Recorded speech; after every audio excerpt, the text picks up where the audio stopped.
EVM. Bharat में कोई भी चुनाव हो और ईवीएम का नाम न आए, ऐसा कैसे हो सकता है। ईवीएम से ही भारत में सभी चुनाव कराए जाते हैं, लेकिन बीते कुछ सालों में ईवीएम पर भी सवाल खड़े किए जा रहे हैं। लोकसभा चुनाव 2024 के दौरान भी विपक्ष ने ईवीएम का मुद्दा जमकर उठाया, लेकिन जैसे ही चुनाव के नतीजे घोषित हुए तो यह मुद्दा गायब सा हो गया। हालांकि बीच बीच में नेताओं ने इस पर सवाल जरूर उठाए। जो मुद्दा अचानक गायब सा हो गया था, वो फिर से सुर्खियों में आता दिख रहा है। अब कांग्रेस नेता राहुल गांधी ने ईवीएम को लेकर के एक बार फिर से सवाल खड़े कर दिए हैं। नमस्कार, आप देख रहे हैं पंजाबकेसरी.com में सत्येंद्र शर्मा। दरअसल दुनिया के सबसे अमीर बिजनेसमैन एलन मस्क ने ईवीएम को लेकर एक पोस्ट किया था, जिसमें उन्होंने दावा किया था कि ईवीएम को एआई के जरिए हैक किया जा सकता है। अब कांग्रेस नेता राहुल गांधी ने एलन मस्क के उसी एक पोस्ट को रिपोस्ट करते हुए एक अखबार का हवाला देकर कहा, भारत में ईवीएम एक ब्लैक बॉक्स है और किसी को भी उसकी जांच करने की अनुमति नहीं है। हमारी चुनावी प्रक्रिया में पारदर्शिता को लेकर गंभीर चिंताएं जताई जा रही है। जब संस्थाओं में जवाबदेही की कमी होती है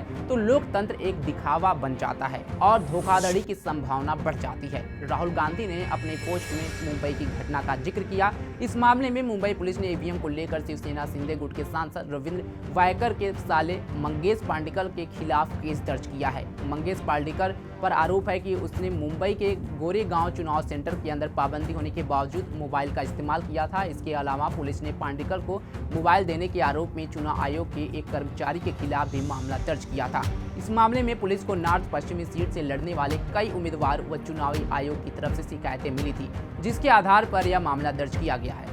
नॉर्थ पश्चिमी सीट से रविंद्र वायकर दोबारा काउंटिंग होने के बाद महज 48 वोटों से चुनाव जीते थे, जिसको लेकर काफी विवाद भी हुआ था। आपको बता दें कि मुंबई उत्तर पश्चिमी लोकसभा सीट से शिवसेना शिंदे गुट के उम्मीदवार रविंद्र वायकर ने सिर्फ 48 वोटों से जीत दर्ज की। 2024 के लोकसभा चुनाव में महाराष्ट्र में जीत का ये सबसे छोटा मार्जिन है।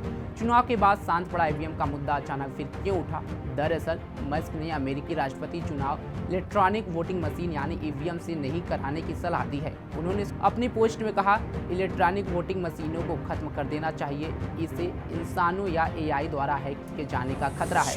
हालांकि यह खतरा कम है, फिर भी बहुत ज्यादा है। एलन मस्क ने अमेरिकी राष्ट्रपति पद के दावेदार रॉबर्ट एफ कैनेडी जूनियर की पोस्ट को शेयर करते हुए यह बात कही।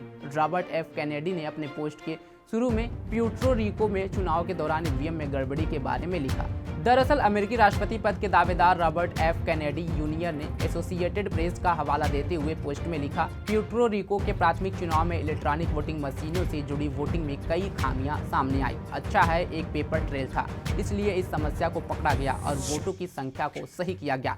लेकिन आपको बता दें कि भारत में अगर जब ईवीएम की बात आती है तो एक तरफ विपक्ष सरकार पर आरोप लगाते हैं कि जहां बीजेपी चुनाव जीतती है वहां ईवीएम में गड़बड़ी होती है, लेकिन जहां पे विपक्ष की सरकार बनती है वहां ईवीएम कैसे सही तरीके से काम करता है, ये तो सवाल जायज़ है। और मौजूदा लोकसभा का चुनाव ही देख लिया जाए, इसमें अगर ईवीएम की बात की जाए तो एक तरफ बीजेपी को 200 लगभग 43 से 41 सीटें मिली हैं, तो ही विपक्ष को 234 सीट मिली है। एनडीए की बात करें तो 294 सीट मिली है।